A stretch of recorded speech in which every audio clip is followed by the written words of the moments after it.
பரிகார ஸ்தலங்கள் பகுதியிலே நாம் திருச்செந்தூர் முருகன் திருவிளையாடல்கள் சிலவற்றை எல்லாம் இந்த நிகழ்ச்சியிலே வரிசையாக பார்த்து கொண்டிருக்கிறோம். இன்றைய தினம் நாம் பார்க்கவிருக்கின்ற ஒரு சுவையான நிகழ்ச்சி என்னவென்றால், மனிதர்கள்தான் முருகனை அங்கே வழிபட்டு நன்மைகள் அடைந்திருக்கிறார்கள் என்று நினைத்து விட வேண்டாம். மிருகங்கள் கூட அவ்வாறு வழிபாடு செய்திருக்கின்றன.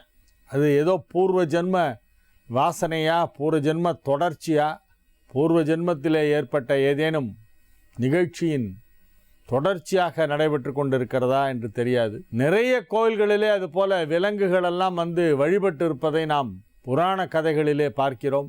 தலபுராணம் என்று எடுத்துக்கொண்டால் சுமார் 45 கோயில்கள் அவ்வாறு எறும்பு வழிபட்ட தலம், ஈ வழிபட்ட தலம், வண்டு வழிபட்ட தலம், மான் வழிபட்ட தலம், பன்றி வழிபட்ட தலம், குரங்கு வழிபட்ட தலம், கழுகு வழிபட்ட தலம், கருங்குருவி வழிபட்ட தலம், காக்கை வழிபட்ட தலம். இந்த கோவில்கள் தலபுராணத்தை நாம் பார்க்கும் பொழுது ஏதேனும் முனிவர்கள் அல்லது கந்தர்வர்கள், சித்தர்கள் போன்றவர்களெல்லாம் அதுபோல வேறு உருக்கொண்டு வந்து வழிபட்டது தெரியும். அல்லது அவ்வாறு வழிபட்ட அந்த விலங்கு அல்லது பறவை அதற்கு அடுத்த பிறவியிலே மிகப்பெரிய ஒரு நாடாளும் யோகம் கிடைத்தது என்பதை பற்றியெல்லாம் நாம் புராணங்களிலே பார்த்திருக்கிறோம்.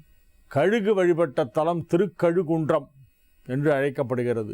எறும்பு வழிபட்ட தலம் திருவெரும்பூர், திருச்சி பக்கத்தில் இருக்க திருவெரும்பூர், அது எறும்பு வழிபட்ட தலம். ஆடு வழிபட்ட தலம் திருவாடானை.